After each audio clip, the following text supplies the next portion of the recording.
I, William, 28M, have been in a relationship with my girlfriend Chloe, 26F, for the past 3 years. We met during a mutual friend's birthday party at a local brewery. I remember that night vividly. I was running late because of a work emergency and almost didn't go. When I finally arrived, the party was in full swing. I spotted Chloe across the room, laughing with a group of people I didn't know. She had this infectious smile that immediately caught my attention. Our mutual friend, Jake, introduced us. Chloe and I hit it off right away, bonding over our shared love of indie music and cult classic movies. We ended up talking for hours that night, long after most of the other partygoers had left. I learned that Chloe was working as a part-time barista at a hip coffee shop downtown while pursuing her dream of becoming a professional photographer. For the first year of our relationship, everything was great. We went on adventures together, trying new restaurants and exploring hidden gems in our city. We even took a spontaneous road trip down the coast, sleeping in my beat-up old car and waking up to watch the sunrise over the ocean. Those early days were filled with laughter, passion, and endless possibilities. Chloe was always coming up with creative date ideas. One time, she surprised me with a picnic in the park, complete with a gourmet cheese plate she'd put together from samples at her work. Another time, she organized a scavenger hunt across the city, leaving clues at all the places that were significant to our relationship. Her enthusiasm and zest for life were infectious, and I found myself falling deeper in love with her every day. However, as time went on, I started noticing some concerning patterns in Chloe's behavior. About 6 months into our relationship, she quit her job at the coffee shop. She said the early mornings were interfering with her photography, and she wanted to focus on building her portfolio. I supported her decision, thinking it was a brave move to pursue her passion. But months passed, and Chloe didn't seem to be making any progress with her photography. She talked about grand plans, setting up a home studio, starting a website, reaching out to local galleries, but none of these ideas ever materialized. Instead, she spent most of her days at home, scrolling through social media and binge-watching TV shows. At first, I tried to be understanding. I knew how hard it could be to break into a creative field. I encouraged her to take small steps, like practicing her skills or researching photography contests she could enter. But whenever I brought up these suggestions, Chloe would get defensive. She'd say I was pressuring her or that I didn't understand her creative process. As our second anniversary approached, I realized Chloe hadn't worked or earned any income in over a year. She was living with her parents, who covered all her expenses. They seemed content to support her indefinitely, never pushing her to find a job or contribute to the household. I, on the other hand, had been working hard at my job in marketing. I'd recently been promoted to team lead, which meant longer hours and more responsibilities. I was trying to save up for our future together, dreaming of the day we could get our own place. The disparity in our situation started to create tension. When we went out, I always paid for everything because Chloe never had any money of her own.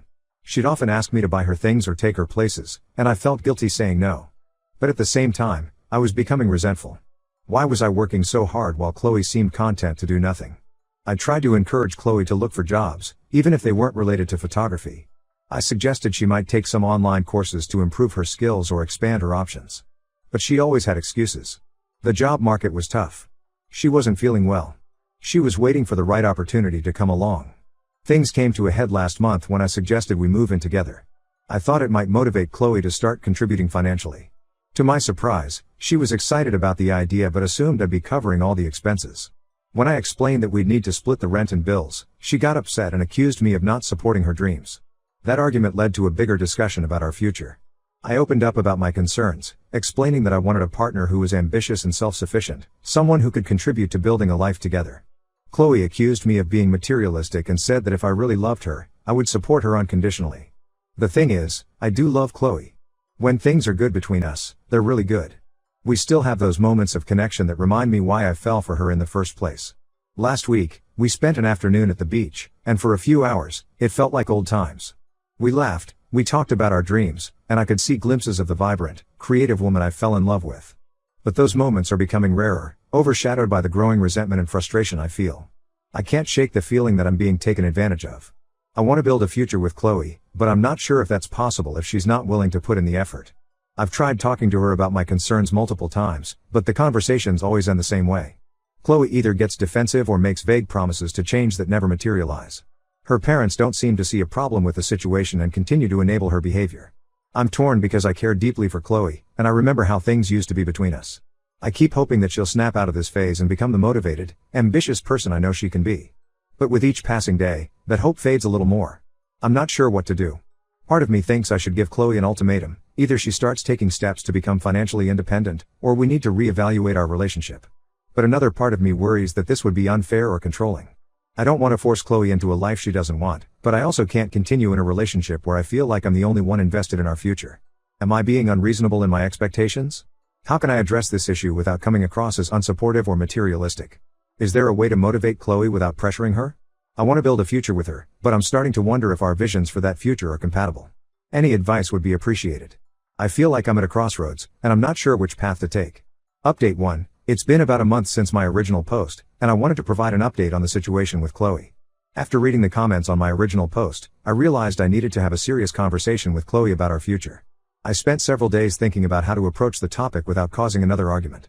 Finally, I invited her over to my place for dinner, hoping that a relaxed setting might make the conversation easier. I cooked Chloe's favorite meal, homemade lasagna with garlic bread.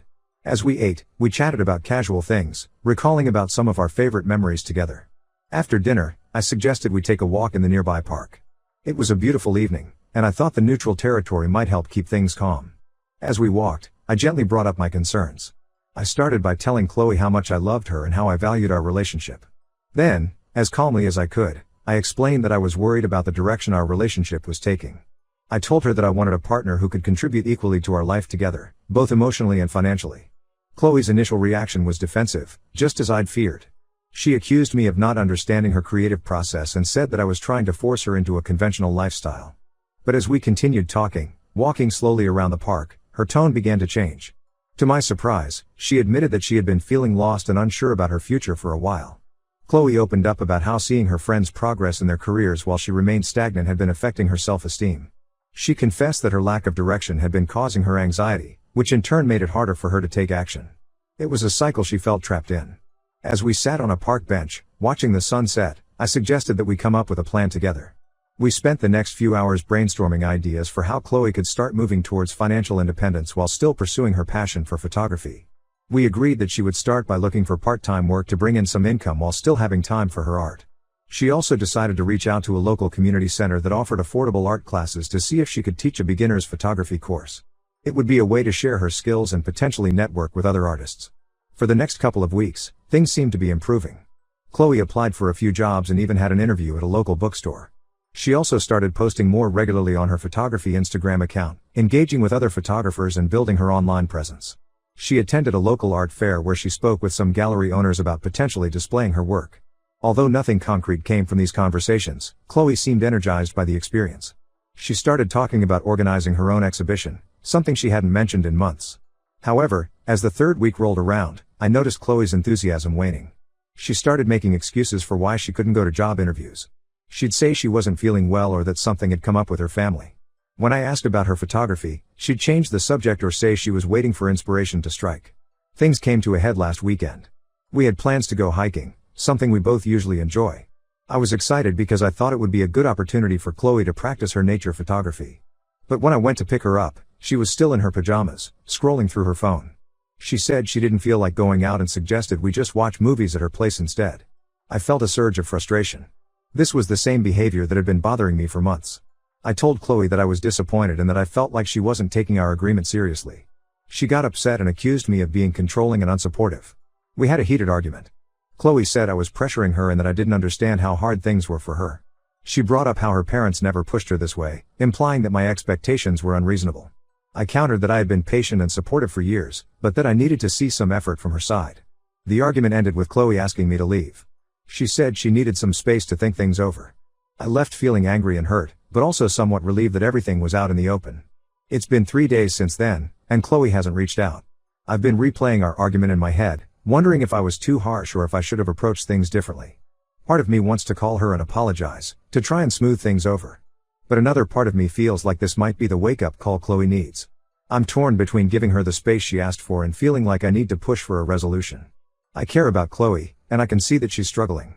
But I'm also starting to wonder if we're truly compatible in the long term. Can I build a future with someone who seems unable or unwilling to take responsibility for their own life? I'm not sure what the next step should be. Part of me thinks I should wait for Chloe to contact me, to see if she's willing to make changes. Another part of me feels like I need to be proactive and maybe even consider ending the relationship if things don't improve. Any advice on how to proceed would be appreciated. I feel like I'm at a crossroads, and I'm not sure which path to take. Update 2. It's been 2 weeks since my last update, and a lot has happened. I wanted to share the latest developments in my situation with Chloe. After our argument, Chloe and I didn't speak for almost a week. It was a difficult and anxious time for me. I found myself constantly checking my phone, hoping for a message from her. I threw myself into work, staying late at the office to avoid going home to an empty apartment. My colleagues noticed something was off, but I didn't feel ready to talk about it. Finally, after 6 days of silence, Chloe reached out. She sent a text asking if we could meet at the local park where we had our first kiss. I agreed, feeling a mix of relief and apprehension. When I arrived at the park, I found Chloe sitting on our usual bench, feeding the ducks. She looked tired and subdued, a far cry from the vibrant woman I fell in love with. As I sat down next to her, I noticed she was wearing the necklace I gave her for our first anniversary, a small silver camera pendant. It gave me a glimmer of hope. Chloe started by apologizing for her reaction during our last conversation. She admitted that she had been avoiding dealing with her issues and that my concerns had forced her to confront some uncomfortable truths about herself. Then, she revealed something that took me completely by surprise. Chloe told me that she had been struggling with depression for the past year but had been hiding it from everyone, including me. She said she was embarrassed about her lack of progress in life and that it had created a cycle of avoidance and self-doubt. Some days, she could barely get out of bed, let alone work on her photography or look for a job. I was shocked that I hadn't realized the extent of her struggles. Looking back, I could see the signs: her lack of energy, her avoidance of social situations, her decreased interest in things she used to love. I felt guilty for not seeing it earlier, but I also felt frustrated that Chloe hadn't confided in me sooner. We talked for hours, going over our relationship and our individual goals. Chloe said she wanted to make changes but wasn't sure where to start. She felt overwhelmed by the idea of job hunting or building her photography career while also dealing with her depression. I suggested that she might benefit from talking to a professional who could help her work through her depression and develop strategies for moving forward. To my surprise, Chloe agreed. She said she had been considering it for a while but had been too afraid to take that step. We looked up some local counselors on my phone right there in the park, and Chloe made an appointment for the following week. We also discussed our relationship. I explained that while I cared deeply for her, I needed to see concrete changes if we were going to have a future together. Chloe understood and asked if I would be willing to support her through this process of getting help and finding direction. I agreed, but with some conditions. I told Chloe that I needed to see consistent effort from her side. We came up with a plan. Chloe would attend counseling regularly, start volunteering at a local community center to gain some work experience, and set aside time each week to work on her photography portfolio. In return, I promised to be patient and supportive, but I also made it clear that I wouldn't continue the relationship indefinitely if I didn't see progress. We agreed to check in every couple of weeks to discuss how things were going and adjust our plan if needed. It's been a week since the conversation, and so far, Chloe seems to be sticking to our agreement. She went to her first counseling session and said it was helpful, if uncomfortable. She's also reached out to the community center about volunteer opportunities and has started organizing her old photography equipment. I'm cautiously optimistic, but I also know we have a long road ahead of us. Chloe's issues won't be solved overnight, and I'm trying to manage my expectations. I care about her and want to support her, but I'm also aware that I need to look out for my own well-being and future. I'm still not sure if Chloe and I will make it in the long term, but I feel like we're at least moving in a positive direction now. I'm hoping that with professional help and a clear plan, Chloe will be able to work through her depression and find her path. I'll continue to update as things progress. Thank you to everyone who's offered advice and support through this challenging time. Update 3. It's been about a month since my last update, and I wanted to share the latest developments in my situation with Chloe. Initially, things seemed to be improving. Chloe was attending her counseling sessions regularly and had started volunteering at the local community center twice a week. She even began working on her photography portfolio again, setting up a small home studio in her parents' garage. I was cautiously optimistic about these changes. Chloe seemed more energetic and engaged, and we were having meaningful conversations about our future together. We even started planning a small weekend trip to a nearby town known for its picturesque landscapes, perfect for Chloe to practice her photography. However, as the weeks went by, I started noticing some concerning patterns re-emerging. It started small at first. Chloe would oversleep and miss her morning volunteering shift. She'd promised to make it up later in the week, but often didn't follow through. When I gently asked about it, she'd get defensive and say she was still adjusting to the new routine. Then, Chloe began making excuses to skip her counseling sessions. She'd say she wasn't feeling well or that something had come up with her family. When I reminded her of the importance of consistency in therapy, she accused me of pressuring her and not understanding how difficult it was. Her enthusiasm for photography also seemed to be waning. The home studio she had set up was gathering dust. When I suggested we go on photo walks together, she'd say she wasn't feeling inspired or that the lighting wasn't right. The weekend trip we had planned kept getting postponed for various reasons. I found myself becoming increasingly frustrated. It felt like we were slipping back into old patterns, despite our previous conversations and agreements. I tried to be patient and supportive, remembering that change takes time, But I couldn't shake the feeling that Chloe wasn't fully committed to making real progress. Things came to a head last week when I brought up the idea of her looking for paid work, even if it was part-time or in a field unrelated to photography. Chloe became upset, saying that I was trying to force her into a conventional lifestyle and that I didn't understand her creative process. She accused me of not being supportive of her dreams and said that if I truly loved her, I would accept her as she is. This argument made me realize something important. While I do love Chloe, I'm not sure I can build a future with someone who isn't willing to put in the effort to grow and contribute to our shared life. I've spent the past 3 years hoping that things would change, but I'm starting to accept that maybe they won't. After a lot of soul searching and a long talk with my best friend, I made the difficult decision to end our relationship. I met with Chloe yesterday at a quiet cafe we used to frequent. I wanted to have this conversation in person, in a place that held good memories for us. I explained my feelings as gently as I could. I told her that I care about her deeply, but that I don't think we're compatible in terms of our life goals and work ethic. I explained that I need a partner who is willing to put in consistent effort towards building a life together, and that I don't think she's in a place to do that right now. Chloe was understandably upset. She cried and pleaded with me to give her another chance, promising that things would be different this time. She brought up all the good times we'd had together and said that she couldn't imagine her life without me. For a moment, I wavered, remembering all the reasons I fell in love with her. But then I reminded myself of the past few months and how nothing had really changed despite multiple chances. I stood firm in my decision, though it broke my heart to see her so distraught.